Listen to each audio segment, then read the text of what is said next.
Ladies and gentlemen, welcome back to the 3 Under Par podcast. This is a golf podcast where Little White Ball's life. I am your host, Scotty T, and I'm joined by my co-host in the other box, T-Bone. T-Bone, how you doing, my friend? Not too bad. I feel like for this podcast, it's almost like you had to pull us out of the attic again, wipe the dust off, get the Christmas decorations out. We're kind of in Christmas mode, but we're out of the attic, wipe off the dust, and we're going to give you a hell of an end of the year 3 Under Par podcast this evening. That's right. This episode is going to be our 2023 year in review. A lot has happened this year, and specifically a lot happened this last week. I mean, are you kidding me? What happened with that? With Jon Rahm announcing that he is headed to LIV Golf, leaving the PGA Tour, which I saw right before we clicked record here, T-Bone, that he is actually suspended from the PGA Tour now. So that is a new development that we're here to break down. We're going to talk major recap. We're going to talk Ryder Cup recap, any other major headlines from the year 2023 in the world of golf. Again, there's been a ton of them. So if we miss anything, comment below with your thoughts, subscribe, rate, and review. Give us those 5 stars. We love hearing from you, the fans. And also comment below with what you thought were some big highlights from the year. So T-Bone, yeah, like I said, it's been a minute. Life happens. Life gets in the way sometimes. Our last episode we recorded was the recap of the Ryder Cup when Team Euro absolutely kicked the Americans' ass. So we got a lot to catch up on. I don't feel as bad that was our last episode. We needed some time off. We needed some recovery after that. But, man, too much happened this year. I feel like golf has always been this quiet, kind of boring sport, at least for the outsiders. Maybe not for us. But this year I'm just looking at the list of things that have happened this year, and it's too much. It's gotten out of control, and I don't know when it's going to stop. But, yeah, like you said, probably the biggest news of the year happened this week. So I'll let you kick it off. Yeah, I mean, even before that, too, the week before was the rollback announcement. And we're like, oh, man, like it kind of felt nice, honestly, again, to talk about the golf rollback. Be like, hey, we're back to normal. We're talking golf equipment, golf, blah, blah, blah. And then the Jon Rahm news just absolutely took over the news cycle, really took over the news cycle for the country for a period of time. Oh. I mean, you see Jon Rahm on Fox News wearing his LIV jacket like he's a high school letterman. I mean, what is happening there? That was crazy town.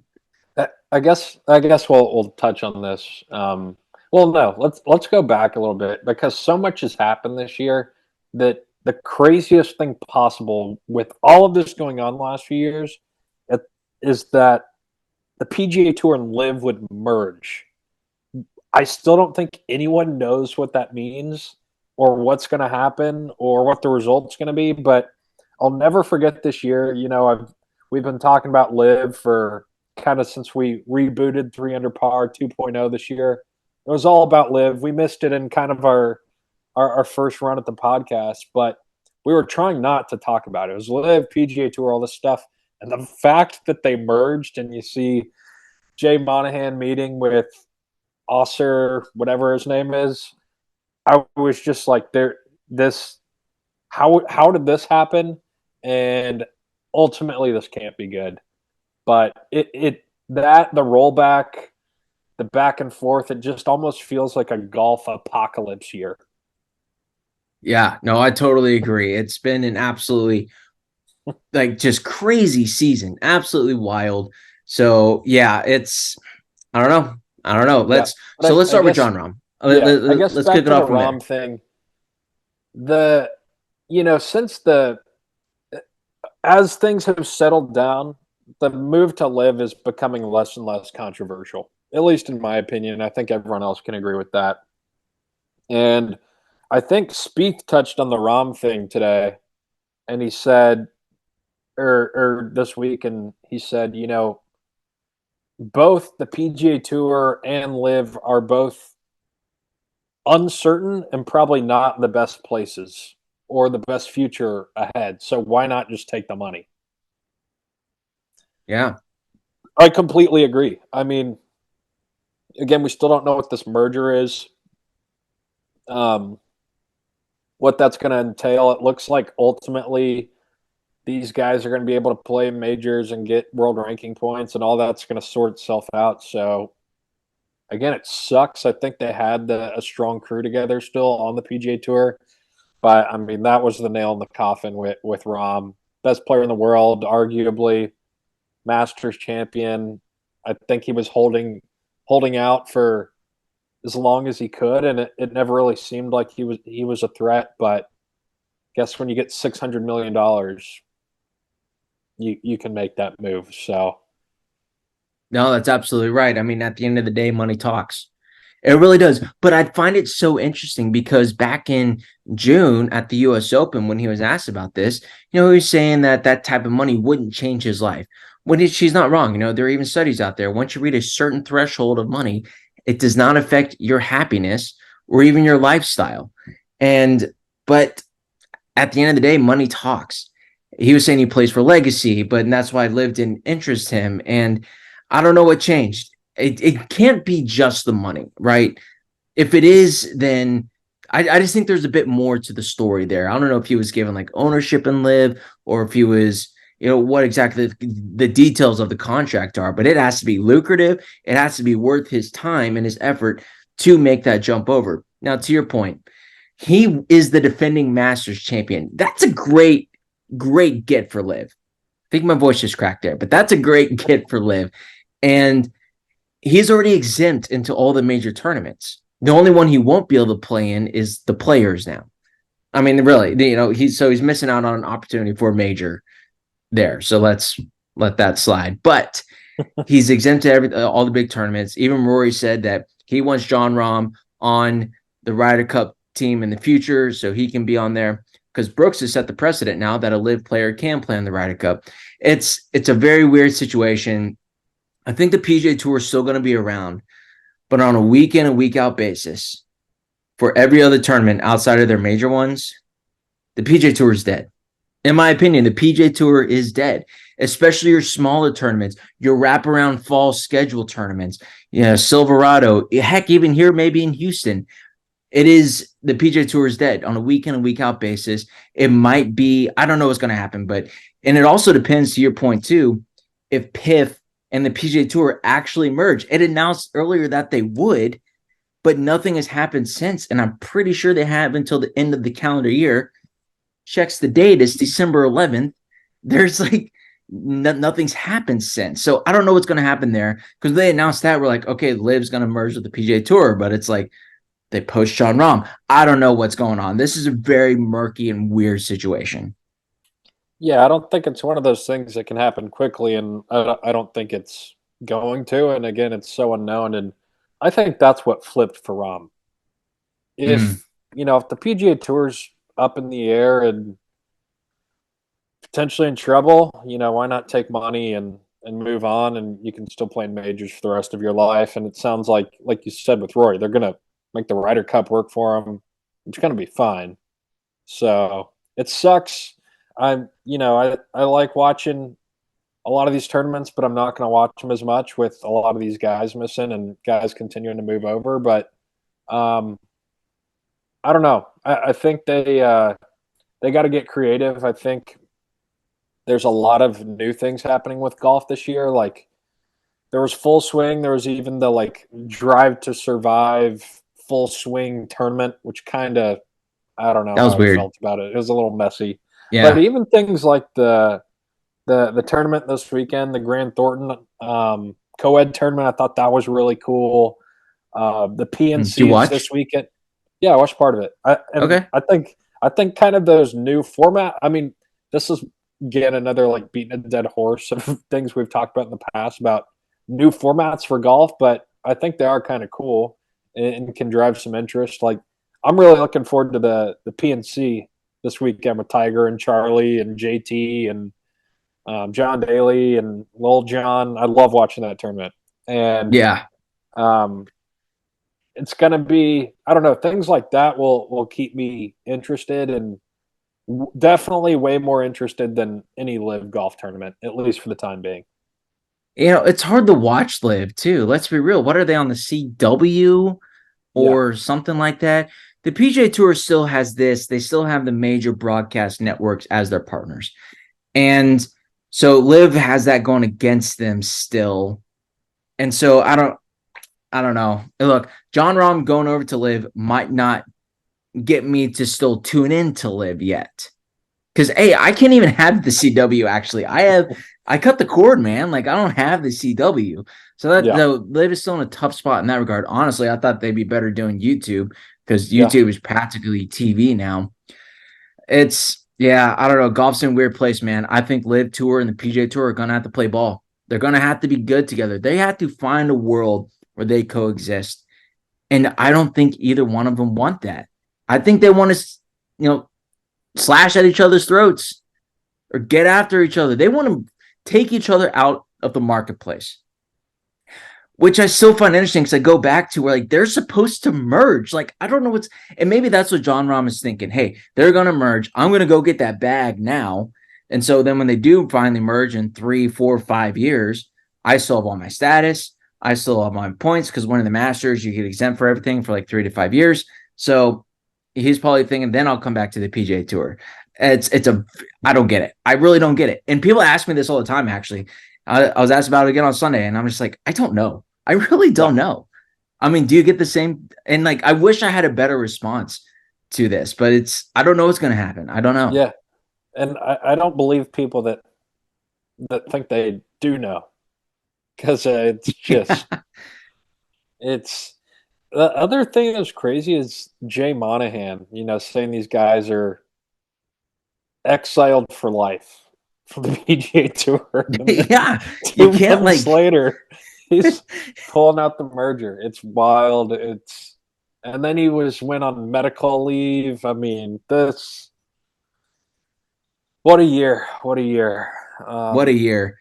Yeah. And look, I'm to your point. I'm going to miss seeing Jon Rahm compete against Rory McIlroy and Scotty Scheffler every single week. Now he's still competing against Bryson DeChambeau, Cam Smith, even Phil Mickelson, Taylor Gooch. Like you got some ballers over there now at LIV. There's absolutely no doubt about that. But man, I want to see them playing together. It's just better. It's a better product when they're all playing together. Yep. I'm gonna miss now that. that I'm thinking about it more and more, this was like a bad year for golf. Like what? I think it was an atrocious year. I'm thinking just all of this that we've been talking about for the last 20 minutes. The Ryder Cup was atrocious. I mean, just forgetful, hopefully. And then what may or may not, I mean, you could be more open to this, but even the rollback seems, at least initially, like pretty alarming and disappointing. Yeah. And like all of those things together, it's like, God. And then you got like, it seems like a lot of these old guys are starting to retire too. Like Faldo's out, Paul Azinger's out. It's just a bad year. And that's a really good point. What's going to happen? I forgot about Paul Azinger. He's out at NBC, man. Yeah. Have they announced his replacement yet? I don't think so. I don't think so either. Maybe I missed it. If I did, comment below who that is so I know. Because I don't feel like Googling it right now. It's got some user engagement, right? Yep, for sure. Yeah. Well, T-Bone, let's talk about some of the highlights. What were some of your highlights of the year? Starting off, I'll start off. How about Full Swing? I thought Full Swing was an absolute home run at the beginning of the year. Netflix comes out with their, I think, 8-part documentary of the PGA Tour. Absolutely awesome, man. Like that. I don't think it had the same effect as Formula One did with their Netflix doc, but it was pretty close. You brought in some new names, some stars were born, man. Joel Damon being one of them, Sahith Theegala being another. Really brought these guys who are really likable, because there are a ton of really likable guys out there on the PGA Tour. It's really easy to be vanilla because they don't really talk, and golf's a quiet game, so it's kind of hard to get to know the week in and week out players who are consistently on the PGA Tour. Like those guys are really funny, really engaging, great personalities. So I thought Full Swing was awesome. Trailers come out for season 2, which I'm very excited about. But that's one of the highlights of the year for me. Yeah, I think that's a great highlight. I think that's something new in golf that's actually doing good for the game and exciting, and the fact that they got a lot of the live stuff on the show is amazing. Agreed. Big fan of the show. I'm already looking for the next season. I think the biggest highlight probably is the Houston Open being back in March. I think who knows what's going to happen to these smaller tournaments, but again, we've talked about so much. Having that slot before, at least close to the Masters, game changer. Guys are going to be playing even if they don't want to come here. They're going to be here to get ready for the Masters, and it's like the beginning, the excitement of golf season's just starting, and having it at Memorial in March, April timeframe, it's going to be awesome. So I'm really excited about that. I've had so much fun going every year, and I think it's just going to be that much better being in March. I agree. So T-Bone, I got something for you. I don't know if you've seen this yet or not. Did you know that LIV is coming to Houston in 2024? Do you know that? I did see that. Wow. Golf So Club of Houston. June 7th through the 9th, Golf Club of Houston.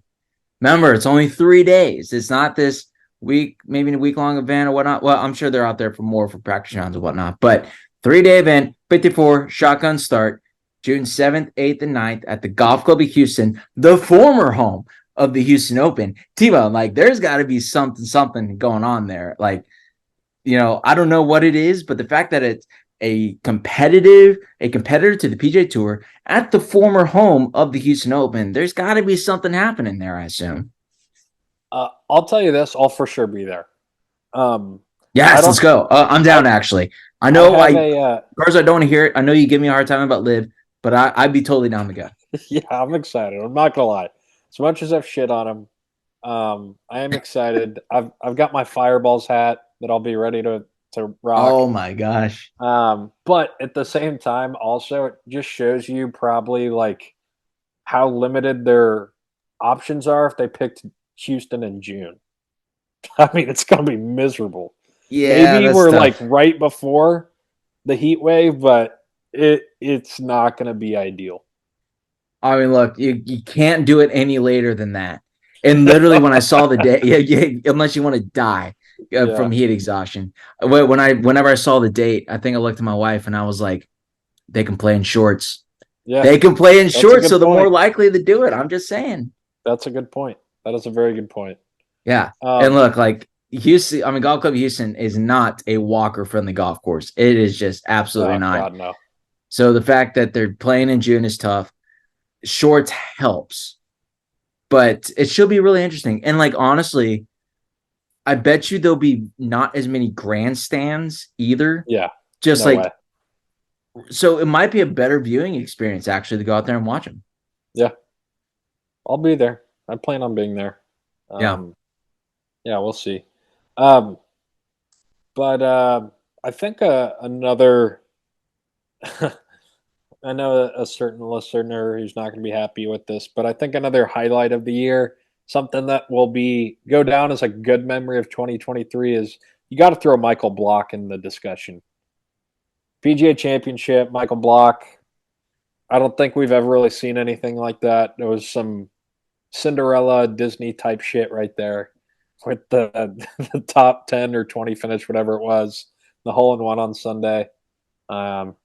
Rory McIlroy vibes for sure. Did it get blown out of proportion a little bit? Did we get a little block partied out? Sure. But overall, that was a great story. Loved that. And that will be a memory. I'll remember that more than Brooks Koepka winning the PGA Championship. So that's like literally a line from Tin Cup. But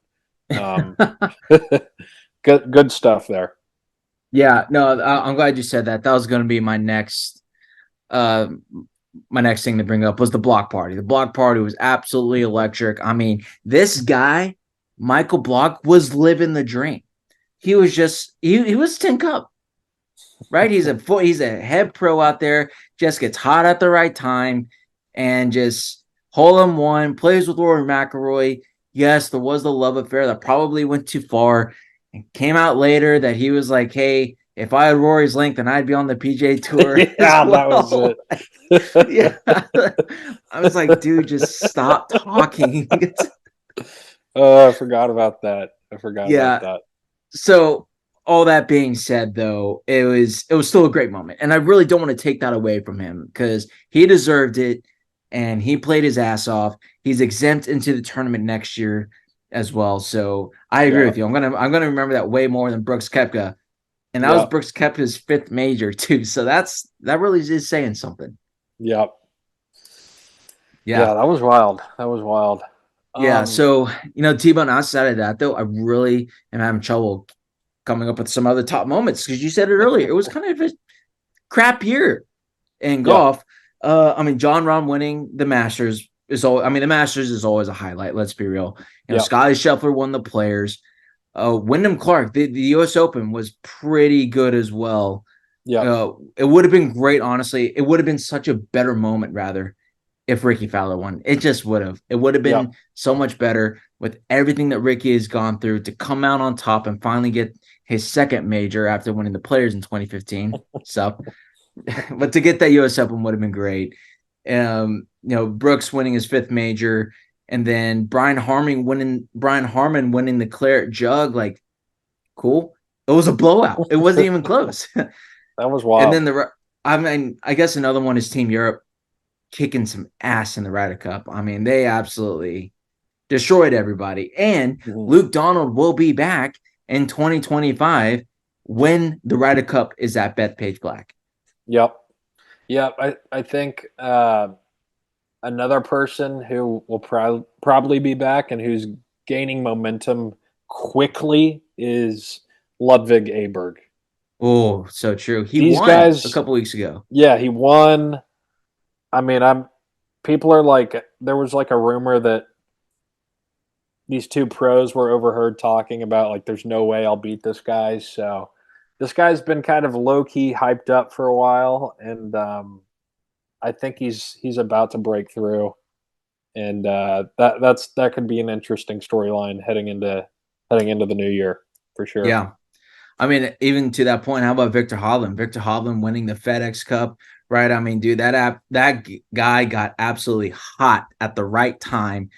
Arguably one of the best players in the world. Yeah, And even thinking about Victor right there, just kind of thinking about the PGA Tour versus LIV, Jon Rahm making the jump over. There are still some dudes out there on the PGA Tour. Even today, on December 11th, there were rumors going around that Tony Finau was going to be making the jump over to LIV. He comes out and says, "No, I'm not." They still got Spieth, JT, Rory, Scheffler, Victor Hovland, to name a few, Patrick Cantlay. I mean, they got some absolutely they're studs better. over there. They're better. The PGA Tour is Yeah. better, but the Rom thing was big, and they just got to hang on tight. This core's got to hang on tight, and hopefully this all works out. But yeah, absolutely. I forgot about Victor. He was definitely the best golfer on the planet for the last what? Definitely a good majority of the year. I think he keeps sniffing these majors, and this could be another breakthrough year for him. Yeah. Um, I I got to bring up one of your all time takes. You think Uh-oh. he's going to have a better career than Matthew Wolff at this point? Oh man, I'm gonna eat those words. Yes, I do. Hey, Matthew Wolf got traded. Do you see that? They, Didn't see they that. traded players on the live tour over there. Super Uh, excited. Did he get traded to Brooks's team? Is that how that from works? Brooks's team. To who? He was on Team Smash, and I don't know who he got traded to. Matthew But Wolf. Let's see. Come on, there's got to be some news over there. yeah, all I know is he was on Team Smash. That's Brooks's He team. Bubba Watson traded Taylor Gooch for Matthew Wolf. What is Bubba Watson thinking? That's a tough trade. Oh my gosh. It probably Yeah. wasn't good So team chemistry on the four aces. Range, this is such a terrible name. Oh, range Range goat. Goats Captain Brooks Koepka made a significant move Wednesday, trading. Oh, there are more players. Traded Taylor Gooch and Harold Varner III for Matthew Wolf and Peter Uihlein. I mean, Peter Uihlin's a good player, but still don't think he's Taylor Gooch or Harold Varner for that matter. Yeah, some people are calling it the same as trading Juan Soto to the Yankees. There you go. It's a little bit better. A little more interesting Yeah, too. I know. That's crazy. Even with Jon Rahm signing with over the LIV, he still did not make as much money as Shohei Ohtani. Yep. Just saying. There's some Well, crazy stuff over he'll there. make more in the next 10 years than Ohtani. Yeah, that's a good But point. And then Otani's gonna be making 60 million a year for so not stupid. playing for the Dodgers. Yeah, It's so disgusting. stupid. Um, That's what are disgusting. But your let's get back to golf. what's let's go to the personal side of golf. I feel like you've been low key. Speaking of knocking the dust off, I feel like you've been low key retired for the last few years. Is next year a golf year for you? At least the Yeah, latter that's a good half. question. I'll be so for those who don't know, I'm back in school now, doing that whole thing, family. So golf has not been as prevalent as it has been in the past. The time, very time constricted, but I'm done in May. And so after May, yes, I will be hopefully playing a lot more golf. Which T-Bone, I don't think you even know this yet. So breaking news, breaking news. I'm going to Scotland. I'm going to Scotland Oh in yeah, May for a golf trip with my dad. I Literally the did day know that. after That's we awesome. graduate. That's Yeah. fantastic. So Um, don't know which courses we're playing yet. They're still waiting to get some solidified, but so I don't want to tease him out there because I could totally be wrong. But I'm going for a week in Scotland in May. So yes, T-Bone, to your point, it is time to get the game ready. And I'm trying to walk a bit more because I don't have golf carts over there. So we can get ready for Scotland. yeah. Oh, that'll be awesome. Much deserved. That'll be a nice week. Wrapping up school, shipping across the pond, Yep. some link style golf. That'll be money. For sure. So, T-Bone, how about you? Any good personal golf stories? Which I want to say one of my highlights, I think, for the year for you, from my perspective, is you getting chirped at by the marshal at at Gus Wortham. You Yeah. playing too slow, apparently. It was an eventful year at Gus specifically. It was a personal golf that we'll bring back the birdie bogey segment. My birdie of the year, I think, was golf personally. I played a shit ton of golf this year. I played so much golf.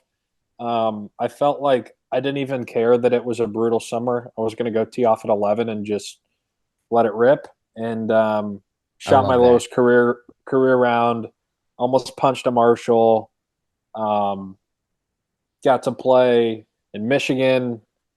So overall, great year of golf. I want to look up my number of rounds on my gin, but I bet it was up there. So all time low, and you get to play a ton. You can't complain. Doesn't get much better than that. I've had a lot of terrible golf years as of late, and I feel like I figured a few things out this year, and it was a good golf year. So, Scaff, I'm looking you up here. Hold, please. Uh, see, Thomas Scaff, you are now a 3.8 according to the Gen Handicap. And you got some good rounds in. You got 20 rounds in since June. What? Those are KJ stats. Oh, He man. does that in a month. Yeah, seriously. I don't think Yeah. he's posted a score, though, in like 3 years. Sandbagging son of a bitch. Yeah, that's Sam Mangan, son of a bitch. So, as opposed if you're looking for me, I think I posted like 2 or 3 rounds this year. Yeah, not that much, which is tough. It's a tough look. I'm not gonna lie. But anyway, T-Bone down to 3.8. Tell us more about the career round. What'd you shoot and wear? What color pants were you wearing? All that kind of Gus stuff. Wortham, white shorts that had a few purple stains from transfusions. Yes. But it was a cart path only round at Gus, and it was hot. It was humid. It was probably in September, and it was like somehow the most carefree, stress-free 68. I was That's never in amazing. trouble. I had like tap ins every hole, made a ton of birdies, took advantage of the par fives. It was just strategic. I don't know. I don't know what happened, but honestly, playing Gus, that was really where I played a majority of my rounds. And I always told myself if I can get through those first 6 to 7 holes Yeah. and even play 2 or 3 like 1 under, get at least 1 birdie, you can go low there. And I think I stuck it to an inch on 1, birdied 2 or 3, and I was multiple under par going into like hole 7, which is really what you got to get through. So it was a magical day. I've had a lot of bad rounds out there. I've had a lot of bad rounds over the last few years, and that was So I'm looking at your card here. You went 88, 87, 87, 83, 68. Oh, was it 84? That's from the mission. What's that from the Michigan up trip? with an 84. Wow. Oh, yeah. I think I celebrated a little. If I'm being honest. Fair. I played the very great, next man. day, which I shouldn't have. That was a terrible idea. But no, it's worth celebrating, man. Celebrate. I'm not gonna lie. I still have my my low round golf ball right here. Actually, there you go. Yeah. 64, whatever. No, soft flex, but I got some work to do, but yeah, it was a good year. Next year, the new goals. Either you or me, we need a hole in one. Totally agree. You won't hear me object on that. I 100% agree. So T-Bone, if one of us gets a hole in one, I tell you what, if you get a hole in one, you call me and I will be there no matter what. We will party accordingly. Okay. Wow, I love that. I love that. Yeah, you're welcome.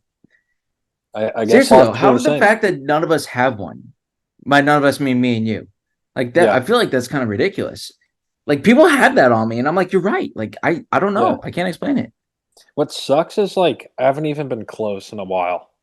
Like I feel like for a period of time I was like had a few scares here and there. Or is that going in? I feel like it's been a long time since I've even like, in the air. I'm like, does that have a chance?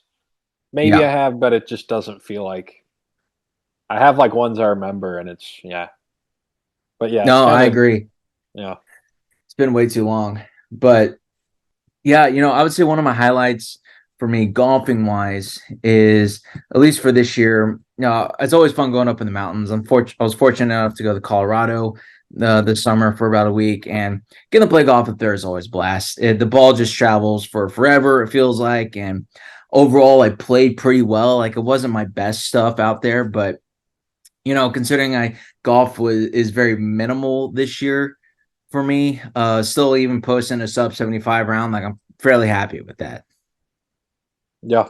I'm not looking to go out there and break par really anymore. Like if you give me some time to like kind of maybe dial in the swing a little bit, or at least roll some putts or something like that, then maybe we can start talking around par. But I played Cinco Ranch a few weeks ago, probably about a month ago now, with Lopez, and I just didn't have it that day. I just didn't have it.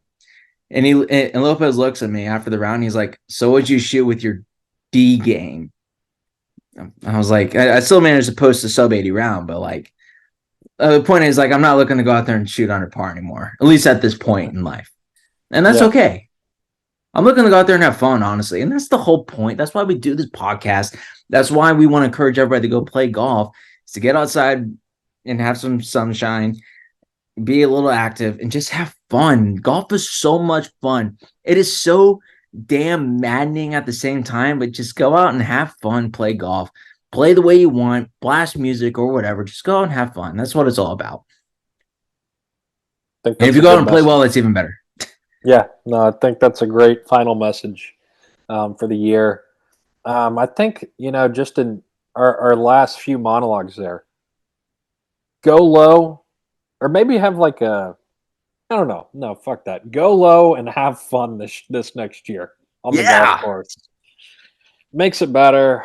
Yeah, like you said, if you can go low, it's even better. But if not, just have fun. Play some music, drink some transfusions. It's a great sport. Have a couple of dizzies. Are they dizzies? Is that what they're called? Which you're giving me a hard time. Hold on. Toss and easy too. I hear you now. I can hear you listening through this. Man, you're like, what are they called? Man, I feel like glizzies. Glizzies, not drizzies. Get you a glizzy in return. Oh, I do have a funny story I just remembered. So my bachelor party was a few months ago, and one of the golf courses we played was the most strict uh, had the most strict rules I've ever seen for packing your own cooler, like Really? I've ever seen in my life. And the few groups ahead of us are telling us, "Hey, the dude working at the halfway house just threatened to like call the cops on us for having um, outside drinks." So I guess I could tell that we had drinks that weren't purchased there. So by the time my group comes up, we've got a buddy who's not a golfer who's taking pictures of us, and he's got his camera, and he's got a Yeti backpack full of probably 40 beers. And we pull up to the halfway house, and the guy comes storming out, and he goes, "What's in that bag?" And he just looks at him with his camera, and he goes, "Camera stuff." The guy goes, "Okay, that's fine." The guy bought it. The guy bought it, and he was threatening to call the cops on us. What a nerd. But anyways, just thought of that story. But Well, like I understand like golf courses like have the signs or whatever on there. They do what they do, but like if you're gonna be that intense about it, like take the stick out of your ass, right? yeah, it's when they do that, I think when you have something like that, um, and you have a group of guys that have been having a few beverages, I think they're just going to question authority a little more. Yeah. No, that's a good point. Yeah, that might have happened, but no, the pre-packed coolers is an interesting concept. Um, I Okay, can see both sides. let's actually dissect this a little bit more. Are you a fan of bringing your own beverages out to the golf course? I assume it is yes, but if there's like a sign that clearly says no, like what's the proper etiquette around this? I think the proper etiquette is not to bring a cooler. If I'm being completely honest. Fair, Do I do it fair. more times than not? Yeah. Maybe. Maybe. You say I'll no. open it up to the public. I say no, yeah, for sure. Um, but Yeah, I think it I depends on really where you're going. Like if mm, you're going out to a public course or something like that, who might not be as strict on it.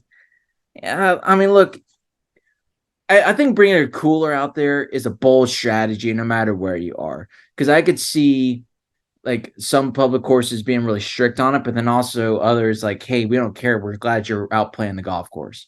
mhm. Like, hey, drink your beer, but like buy our food. Yeah. That type thing.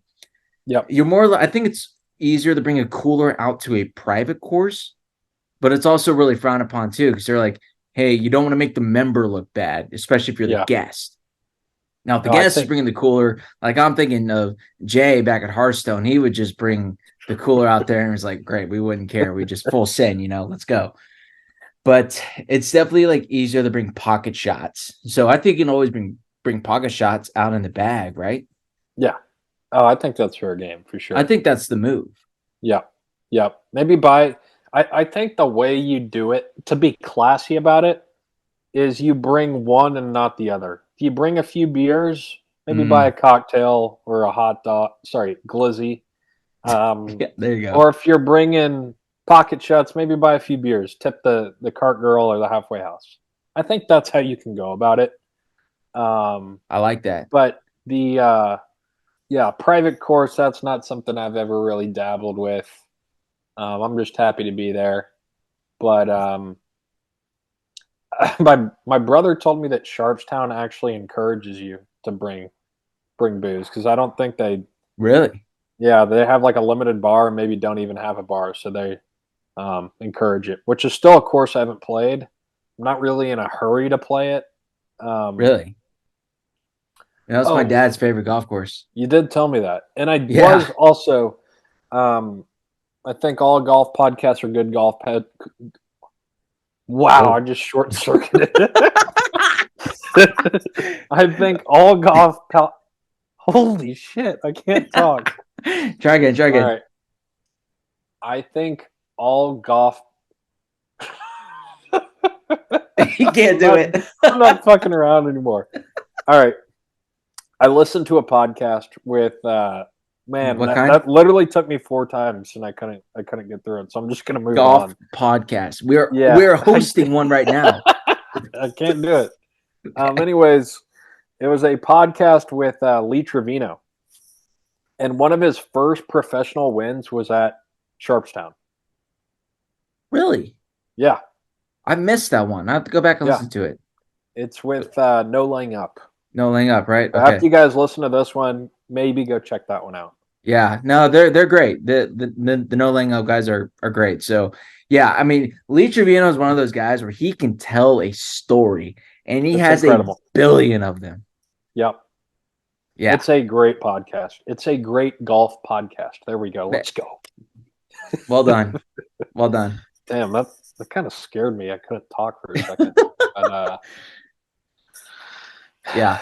No, I'm with you. T-Bone, do you have any like outlandish predictions for 2024 right now? Going into it at this point, the time of this recording, it is just after 9:00, Monday, December 11th. If anybody's curious how quickly we upload, there you go. There's the timestamp. But crazy predictions for 2024. Are there any more players who make the jump over to LIV?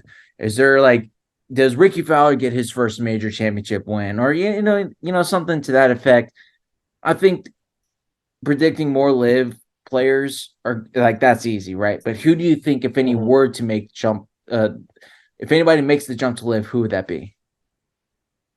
Okay. Also, can you still hear and see me?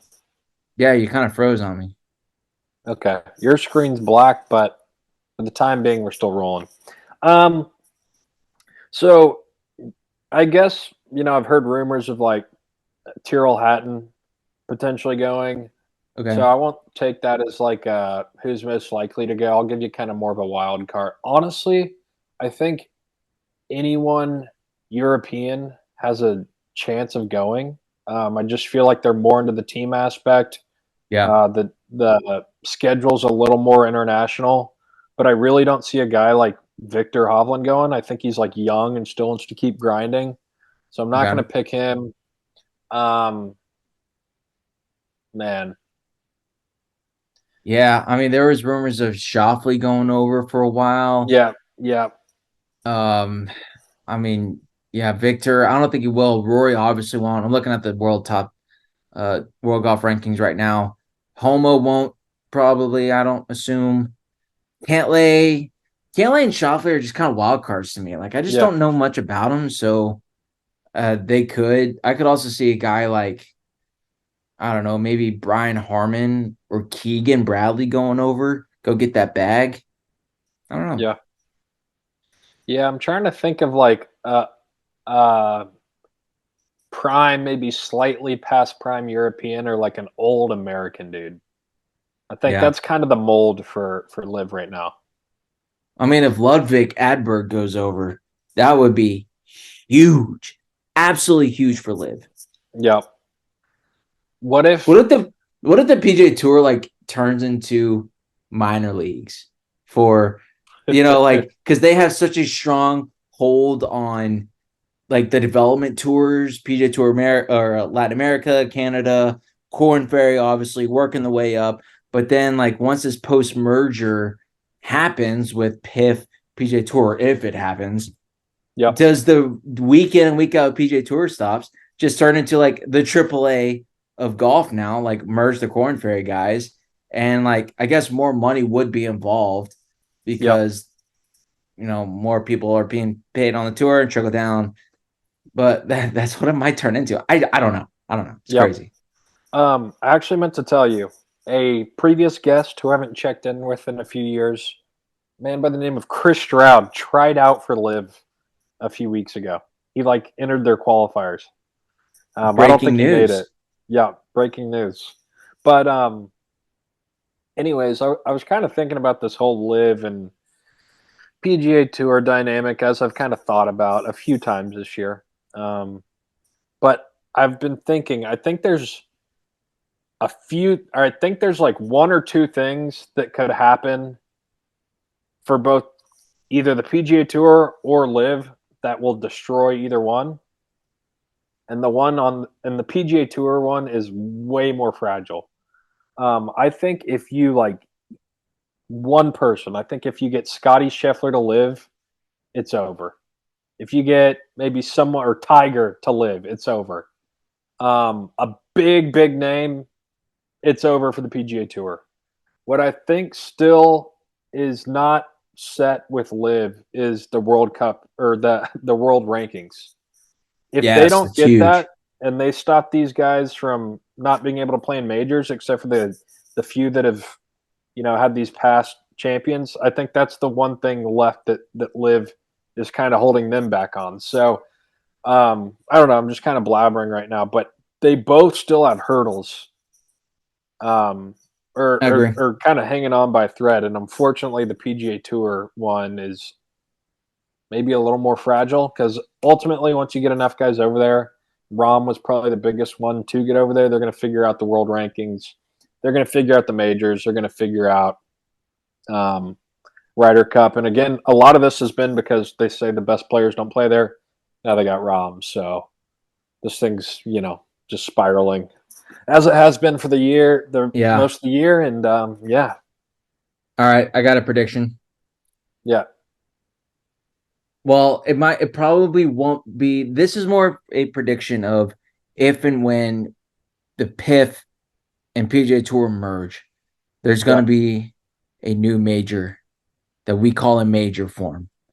And it's not going to be the players because that's the PGA Tour event, unless the PIF like really embraces it. But I think Yep. in the next 3 to 5 years, there's going to be a new major established in the world of golf. And therefore, there will be officially 5 majors in the world of golf. I like that. I could definitely see that. Some Because kind of like, LIV is already pushing for a major, right? Are they yeah. like whatever their biggest tournament is, they're calling it a major? I Yep. swear, if they start actually counting those, that's crap. That would be, Yep. if Bubba Watson comes out and says, "Oh, I have another," or if Brooks Koepka comes out and says, "I have 7 majors now," that's not how that works. But Yep. I could see LIV doing that because they're like manipulating their own reality, and it's working. Yep. Um, Another potential, I'm just kind of spitballing here. Next 3 to 5 years, what if Liv created a women's league? Oh, interesting. Okay. Okay, how about this? I'll raise you one more. So this week we were talking about the Grant Thornton, right? Jason Day and Lydia Ko, I believe, won Yep. this week, and then next week is the PNC. I think what if Liv starts their own international tournament to complement the Ryder Cup, but it's of men and women, a men's women's championship owned by Liv, and everybody plays in it. That'd I be a good think idea. I think that's what they do. I think Dan Rappaport from Barstool, after seeing this tournament this week, he was like, "Why isn't there a men and women's combined national, Yeah. men and women's combined international champ? Like that? Yep. That's a no brainer." And I Yeah. agree. I think another thing I've seen in the Twitter black hole is the PGA Tour versus Liv Ryder Cup. That would be great. Tiger and Phil, team captains. That Yeah, would get hella that views. that'd be great. That'd be wild. That would be like another sovereign country though, having to recognize that like another country is now sovereign. Like the PGA Tour doesn't want to exist that the Live is even there. Yeah. But they have to now. It's like, yeah, it's like when USA won our independence. It's like, all right, who's going to officially recognize the USA? Like, nobody wants to Yep. do that, but they're going to have to. Yep. Yep. Um, yeah, Yeah, man, I don't it's know. crazy. It's Side note, do you see what we're talking about the Ryder Cup? Do you see what Rory McIlroy said about Henrik Stenson yeah. this week? How crazy was that? The best thing that ever happened was him jumping the live, apparently. I Yep. don't know how you can be like, honestly, this is going to sound really bad. How can you be a bad captain? Like, it's easy to be a bad captain. Like, I would say Zach Johnson was not a good captain for Team USA. And Yep. that's mostly because he didn't pair people well together. I think that's the biggest critique that you can have for a captain. But that's always hindsight 2020. You don't necessarily like you have an idea, but like at the end of the day, the golfer still got to hit the golf shots. Yeah. Now, I think it's what Zach Johnson did with alternate shot was atrocious. The fact that we were down, what was it 7-1? after Yeah. 2 rounds. Like that was so bad, so bad. Didn't even count. Like, but how can you be a bad captain? I'm curious where I'm going with this. What sparked Rory McIlroy to say that? That tells me that Henrik Stenson's not really liked amongst the players. That's what that tells me. Well, it's probably also that they liked Luke Donald so much. Yeah, that's a good point. Yeah, so is that more a knock on Henrik or a more of a compliment to Donald? I Probably don't know. more of What a do you think? knock. Yeah, probably more of a knock. It's probably just like some petty bullshit that's Yeah, that's yeah, driven by Liv, his frustration with Liv. But man, they do love Luke Donald. I think that's the first time that they've brought someone back as a captain. So true, he did a true. good job. Maybe Team Europe is taking our advice with we said USA Golf needs to have like a Coach K, a general manager of USA Yeah, Golf. Maybe Luke Donald will be that for Team Euro. They're taking a page yeah. out of that He playbook. needs some credit there. Yeah. And hey, here's one thing that Luke Donald has, at least on Phil Mickelson. Luke Donald reached #1 in the world. Phil Mickelson was never #1 in the world. That's wild. That's like one of the wildest stats in golf, I feel like. Yeah, That 6-time major championship winner, Phil Mickelson, was never world #1. Holy crap. it's wild. Yes. T-Bone, I think that's all I got. I think we covered a lot for this year. Again, covered all the major championships, full swing, Michael Block, Live, golf rollback. I mean, we didn't even dive too much into the golf rollback. Initial thoughts, I think it sucks. I think it's missed. And Rory even came out and said that they wanted to go for I think it's bifurcation. That's the word. Sorry, it's like Yeah, you saying golf podcast. I can't say that one. Bifurcation of, it's like the wooden bat for Major League Baseballs and aluminum bats for college baseball players. They wanted to go yeah, with that approach, but he said golf equipment manufacturers were actually against that because it hurt their bottom line. I mean, look, that makes sense to me because just knowing that you're going to have to make 2 different lines, new products, change your efficiencies, manufacturing, labor, it makes sense why that would be more expensive. But the point is that the USGA was asleep at the wheel. They missed it. The golf manufacturers, I think, do not have any blame on this. I think this should have been done 15 years ago if it was going to be done. But they slept at it, and the golf equipment manufacturers took advantage of it. So now you're going to blame them? I don't know. That just didn't really sit well with me. But the fact that the manufacturers killed it, though, sucks because I think golf rollback is a mistake. I don't like it. Don't really support it. But it sounds like it's here, so I gotta like it. I gotta suck it up. yeah, yeah. I don't like to go backwards. I wish Yeah, there was like just a way to maintain where we're at and no more progression. I think that would be fine. Um, but there's a lot more to it. I get it. I don't like it either. It's going to take a lot of getting used to. Golf is. Why did we have to do this year? Let's fucking kick this down the road a little bit, or yeah, even 2 years ago. There's way too much shit going on right now. Terrible year for golf, but yeah. And we'll like, be I back. understand why for the tour players because those guys, they're obviously more athletic. Golfers are more athletic than they were 20, 30 years ago. The Tiger effect was real in that one. Manufacturing came up, or the golf manufacturers got better. The golf balls got better too. That's an important one too. Like the Pro Yep. V1 changed the game, and then Yep. they just kept building it on from there, and just kept making them better and better. So, look, if you want to change the pro game, fine. I'm actually probably okay with that because then it makes golf courses like Colonial not obsolete anymore, or sorry, obsolete anymore. They still got to go out there and like play it as opposed to overpowering the golf course. Mhm. But for the amateurs, dude, like we don't hit the ball as far as those guys do. Even the top amateurs don't even. I mean, some of them do, the college kids, but look, there's a difference between an average weekend warrior versus your college golfer too. Like, point is, there's got to be something in there And that you I can think it find a happy medium for everybody. I think it will be only for pros. But then, like, how Come do people 2030, it's going to hit everybody. really? I think that's I, right. Yeah, they're going to slowly roll it out, but come okay. like I think 2030, so it's going to be about a 7-year or 6-year process.